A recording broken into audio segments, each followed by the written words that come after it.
BBC বাংলার সান্ধ্য অধিবেশন প্রবাহতে আপনাদের স্বাগত। আজ আপনাদের সাথে লন্ডন স্টুডিও থেকে আছি মানসী বড়ুয়া। বাংলাদেশের সর্বশেষ গুরুত্বপূর্ণ আপডেট সংবাদে আপনাকে স্বাগত। শুরুতেই সংবাদ শিরোনাম, পরে বিস্তারিত। প্রথমেই জানাবো আমাদের হাতে থাকা সর্বশেষ গুরুত্বপূর্ণ সবথেকে তাজা আপডেট সংবাদ। শহীদ মিনারে জাতীয় পার্টির ব্যানার দেখে ভুয়া ভুয়া স্লোগান।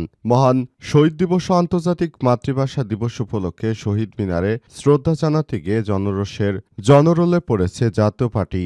দলটির ব্যানার দেখে জুলাই যোদ্ধারা ভুয়া ভুয়া স্লোগান দিতে থাকে। এরপর সেখান থেকে জাতীয় পার্টির নেতাকর্মীরা পালিয়ে যেতে বাধ্য হয়। এরপর জানাবো, বিএনপির নেতাকর্মীদের বাধার মুখে শ্রদ্ধা জানাতে পারলেন না ব্যারিস্টার রুমিন ফারহানা। তার পুষ্পস্তবক পুষ্পমাল্য ছিঁড়ে ফেলেছে বিএনপি। বিএনপির নেতাকর্মীদের বাধার মুখে শহীদ মিনারে শ্রদ্ধা জানাতে পারেনি ব্রাহ্মণবাড়িয়া ২, সরাইল, আশুগঞ্জ ও বিজয়নগর এর এক অংশের সংসদ সদস্য ব্যারিস্টার রুমিন ফারহানা। উত্তেজিত নেতাকর্মীরা ছিঁড়ে ফেলেছেন রুমিন ফারহানার পুষ্পস্তবক। এদিকে জামাতে আমিরের নেতৃত্বে প্রথমবারের মতো শহীদ মিনারে শ্রদ্ধা। প্রথমবারের মতো ভাষা শহীদদের প্রতি শ্রদ্ধা জানিয়েছেন জাতীয় সংসদের বিরোধী দলীয় নেতা ও জামাতের আমির ডাক্তার শফিকুর রহমান। এ সময় বিরোধী দলীয় চিফ হুইপ ও এনসিপির আহ্বায়ক নাহিদ ইসলাম, সংসদ সদস্য আক্তার হোসেন, হাসনাত আবদুল্লাহ, আব্দুল হান্নান মাসুদ উপস্থিত ছিলেন। জানাবো, যুবলীগ নেতা ওমর শেঠের বাহিনী কেরানীগঞ্জ গার্মেন্টস পল্লীর আতঙ্ক। আগামী ঈদ উল ফিতরকে সামনে রেখে ব্যাপক চাঁদাবাজির আশঙ্কা করছেন কেরানীগঞ্জ গার্মেন্টস পল্লীর ব্যবসায়ীরা। যুবলীগ নেতা ওমর শেঠের ৪ ভাই ও তাদের শেঠ বাহিনীর চাঁদাবাজি এবং সন্ত্রাসী কর্মকাণ্ডে আতঙ্কে আছেন ওই এলাকার ব্যবসায়ীরা।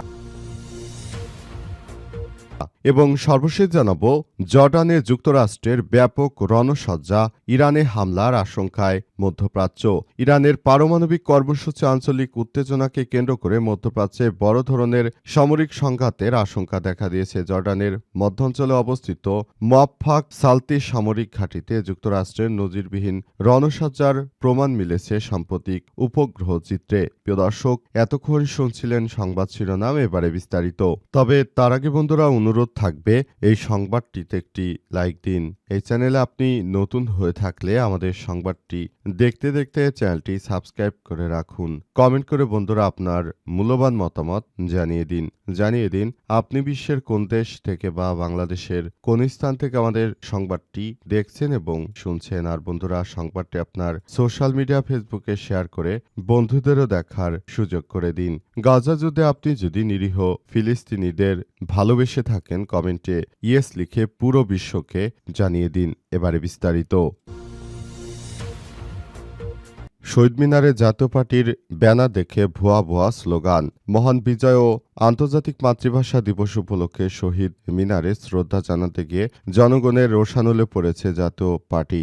দলটির ব্যানার দেখে একদল জনতা ভুয়া ভুয়া স্লোগান দিতে থাকে। তারা জানিয়েছে, শুক্রবার রাতে শহীদ মিনারে যাওয়ার পর এনসিপির একটি ইউনিটের নেতাকর্মীদের ভুয়া ভুয়া স্লোগানের মুখে ফুল ও ব্যানার রেখেই শহীদ মিনার এলাকা ত্যাগ করেছে তারা। প্রত্যক্ষদর্শীরা জানিয়েছে, রাত ২টার দিকে এনসিপির মহানগর ইউনিটের পেছন ব্যানার এবং ফুলের তোড়া হাতে শহীদ মিনারে ঢুকছিল জাতীয় পার্টি। পার্টির কয়েকজন নেতাকর্মী সেখানে। জাতীয় পার্টির কেন্দ্র কোনো চেনা মুখ তাদেরকে দেখা যায়নি। এনসিপির একটি পুষ্পস্তবক অর্পণের পর জাতীয় পার্টির ব্যানার দেখে তারা ভুয়া ভুয়া স্লোগান দিতে শুরু করে। এক পর্যায়ে তারা জাতীয় পার্টির ব্যানার ও ফুলের তোড়া কেড়ে নেয় এবং তারা সেখানে ফুলের তোড়া এবং সবকিছু দেখতে পেয়ে তারা যেভাবে ভুয়া ভুয়া স্লোগান দিলেন, সেই ব্যাপারটি খুবই দুঃখজনক। অর্থাৎ এই শহীদ মিনার সহ এসব জায়গাগুলোতে যারা শ্রদ্ধা জানাতে এসেছিলেন তাদের প্রতি এই ধরনের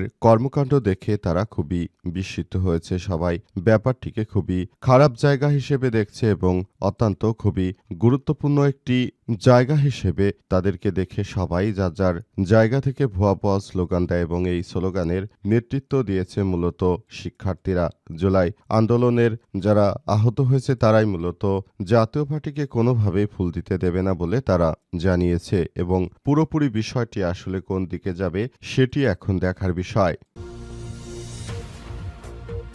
বিএনপি নেতাকর্মীদের বাধায় শ্রদ্ধা জানাতে পারলেন না রুমিন ফারহানা। বিএনপির নেতাকর্মীদের বাধার মুখে শহীদ মিনারে শ্রদ্ধা জানাতে পারেনি ব্রাহ্মণবাড়িয়া ২, সরাইল, আশুগঞ্জ ও বিজয়নগর একাংশের সংসদ সদস্য ব্যারিস্টার রুমিন ফারহানা। উত্তেজিত নেতাকর্মীরা ছিঁড়ে ফেলেছে রুমিন ফারহানার পুষ্পস্তবক। শুক্রবার দিবাগত রাত ১২টার দিকে সরাইল উপজেলার কেন্দ্রীয় শহীদ মিনার প্রাঙ্গণে এই ঘটনা ঘটে। এই ঘটনায় উত্তেজনা ছড়িয়ে পড়লে নেতাকর্মী ও সমর্থকরা পোহরায় শহীদ মিনার এলাকা ত্যাগ করেন। রুমিন ফারহানা প্রত্যক্ষদর্শীরা জানিয়েছে, আন্তর্জাতিক মাতৃভাষা ও শহীদ দিবস উপলক্ষে শহীদ মিনারে শ্রদ্ধা জানাতে রাত ১২টার দিকে শহীদ মিনার প্রাঙ্গণে এসে পৌঁছান রুমিন ফারহানা। এ সময় পুষ্পস্তবক নিয়ে শহীদ বেদির সামনে দাঁড়িয়েছিলেন রুমিন ফারহানা এবং তার নেতাকর্মীরা। এ সময় সরাইল উপজেলা বিএনপির সাবেক সাধারণ সম্পাদক আনোয়ার হোসেনের নেতৃত্বে বিএনপির নেতাকর্মীরা এসে রুমিন ফারহানার উদ্দেশ্যে